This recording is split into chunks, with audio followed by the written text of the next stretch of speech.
Hello all, coming to the next topic, software requirements. So here the software requirements are nothing but customer needs. So in the software requirements, we are going to consider the different categories: functional requirements, non-functional requirements, user requirements, and the system requirements. So we'll see one by one what is meant by functional, what is meant by non-functional, what is meant by user, what is meant by system. So coming to the first one, you can see the functional requirements. Here the functional requirements, in the sense it describes the functionalities of the system.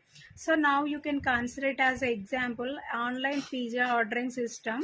So the functions we are going to consider here, the pizza ordering system should be easily browsable. And yes, coming to the next function, we can consider the user should be able to capable of making the right selection. And the coming to the at the end of the ordering, the particular user should provided with the unique ID. And these are the three functions we can consider the major functions. So these we can consider it as a functional requirements of the particular online pizza ordering system. So coming to the next, we can say, while supplying the functional requirement, we have to remember the requirement should be completeness, should follow the completeness, and should maintain the consistency. So these things we have to follow while representing the functional requirements. Next, you can see the non-functional requirements. So non-functional requirements, in the sense that are not directly concerned with the specific function delivered by the system, means we can say the constraints are the services or the functions offered by the system. So we can say non-functional requirements are nothing but constraints on the services or the functions offered by the system.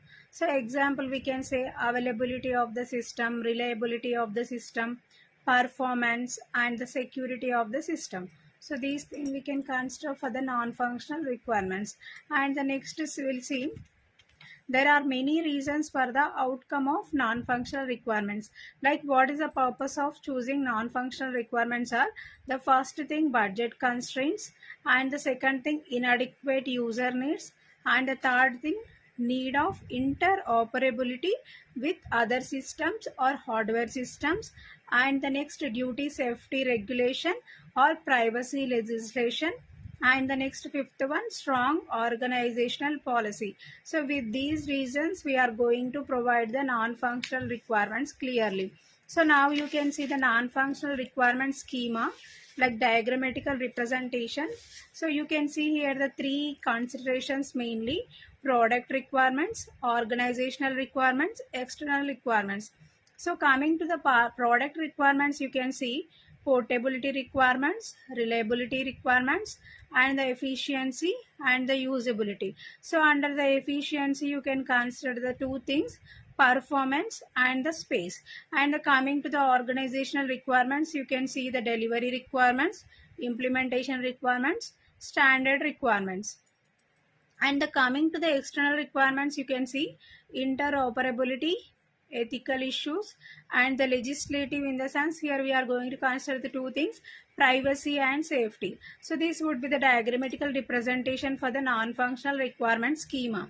Next, you can see the user requirements. So simply user requirements are nothing but, so here we are not going to consider any technical information, so the user can be easily understand these user requirements. And the next term, here we can say the detail should only provide external behavior or aspects of system. So next we can say that the details in the user requirement should be represented by diagrams, forms, tables. So coming to the next, system requirement. System requirements are nothing but, so these often termed to be the initial step in system designing process. So here we can say that they prescribe the implementation details of user requirements. So simply in the user requirements, what are the things we are going to consider related to the user specification we are going to consider. So in the system requirement, the implementation part of the user requirements can be considered. So next point, we can say the data within the system requirement should be complete as well as consistent. Functional requirement also should maintain this complete and the consistent. And the next, system requirements also should consider the requirement should be complete as well as consistent. So these are the set of notations which can be used for the requirement specification. So in the system requirements, we are going to use some technical information.